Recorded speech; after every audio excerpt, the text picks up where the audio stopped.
I'm sort of treating my Sephoras and my Ultas like museums in a way. I still go to them and I still admire the products. Sometimes I swatch them, sometimes I want them, but I don't buy them because it's no buy for me. Hello everybody and welcome back to my channel. So for today's video, I want to discuss something that's been very important to me for this year, and that is my no buy.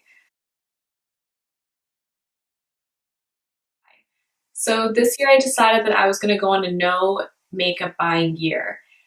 And basically that means that I'm not allowed to buy any new makeup products, and that's kind of because I have accumulated way too much and I really want to focus on using what I already have this year. I was inspired by Hannah Louise Poston here on YouTube to start my own no buy after seeing her no buy series. I just started binge watching her videos like almost immediately, and she's really enjoyable to watch. I highly recommend her channel if you haven't heard of her. I'll link her down below. Honestly, until I saw her channel, I didn't really think of even ever doing a no buy. I always thought in the back of my head that I should probably budget my makeup purchases because I was just buying too much, but it didn't really hit me until I saw her channel. I was always getting really tempted to just buy new makeup anytime, even though I knew I had enough of everything. I would get way too excited by any new launches, and every time I went to Sephora Ulta, I felt like I had to get something, and it was a problem, and I really wanted to change that. Also, I feel that it's easy to pinpoint it all to like influencers and social media in general, who are constantly, bombarding us with new releases and talking about this new release, this brand's new release, this collaboration, etc. But I don't think it's their fault. I think they're going to do what they want to do. They're going to do their thing. Brands want money. Influencers want to promote products, and that's fine. People want to talk about products. But that doesn't mean that it's their fault that I'm spending my money.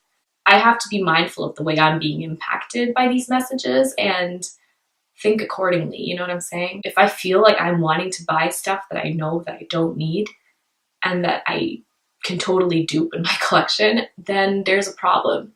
And that's a problem I have to fix. And I'm gonna be a mindful consumer.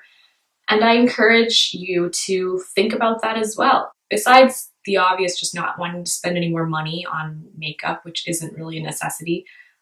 Besides that, the main reason why I kind of want to do this no buy is because I want to fall in love with the products I already own, instead of constantly wanting what's beyond my reach.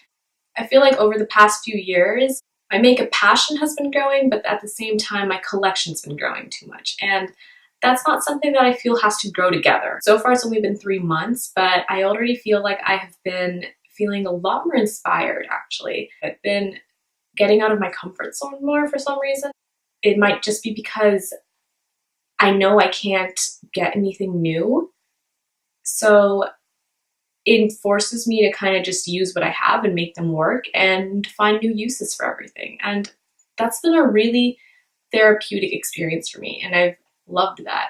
So I don't really feel like I'm losing anything so far, which is awesome.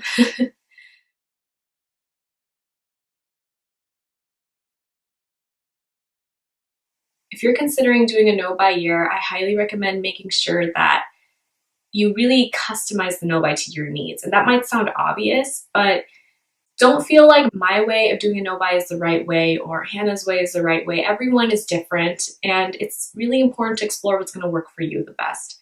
For me, I am allowing myself refills, and that might sound like it's cheating, and in some ways it sort of is, because I am technically buying makeup if I allow myself refills, but I don't want to restrict myself to having to just avoid using any makeup products that I use in my everyday routine. So if that means I run out of foundation completely and I have no more, I'm gonna buy a new one, and I'm gonna allow myself to, and that's fine. However, if I run out of my favorite foundation, but I have 2 backups, I can't go repurchasing that favorite one until I use the other 2. Same goes for any product. If I have a backup of the same type, even if it's not the exact same, I have to use that before refilling it.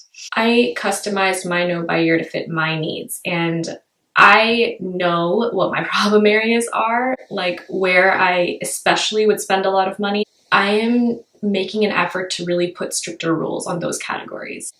Eyeshadows, lipsticks, and highlighters, I think, are my biggest problem areas. I'm not allowing myself to refill any eyeshadows, period, because there is absolutely no way I'm going to run out of eyeshadows. I have far more than enough. And highlighters, not allowed at all. Even if I run out, there is absolutely no way I will run out of highlighters. I just won't. It's not possible. So I know that I said that I'm only allowing myself refills, but I am going to give myself a treat. I'm going to allow myself to buy 3 lip products throughout the entire year.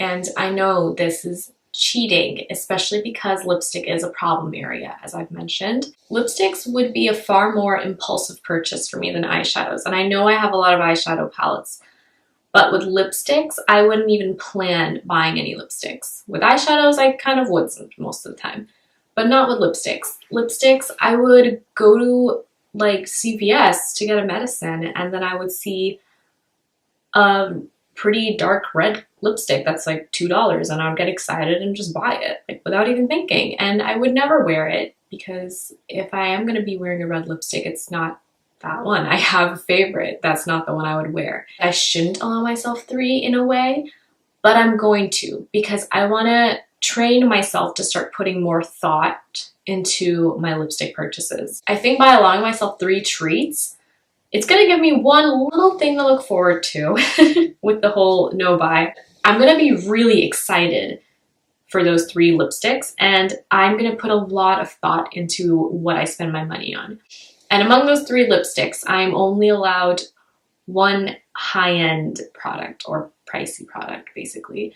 So that means between like the $18 to $22 price range, but no more than that. That's pushing it. The other 2 lipsticks have to be drugstore or drugstore priced, and that counts if my favorite lipstick ran out and I want to do a refill, then it's going to go towards those 3.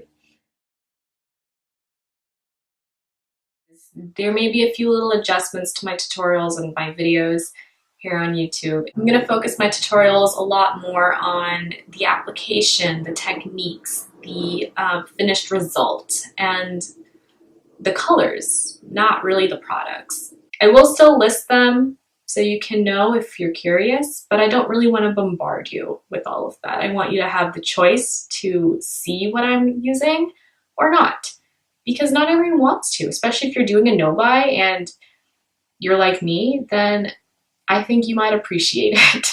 I'll definitely film more videos about this no buy process for me, and I'm not sure yet how I'm going to go about it or what I'm going to film, but if you guys have any suggestions, please let me know in the comments below. I would love to make those happen for you. Thank you so much for watching, and don't forget to subscribe if you want to stay updated with all my videos. It would mean so much to me.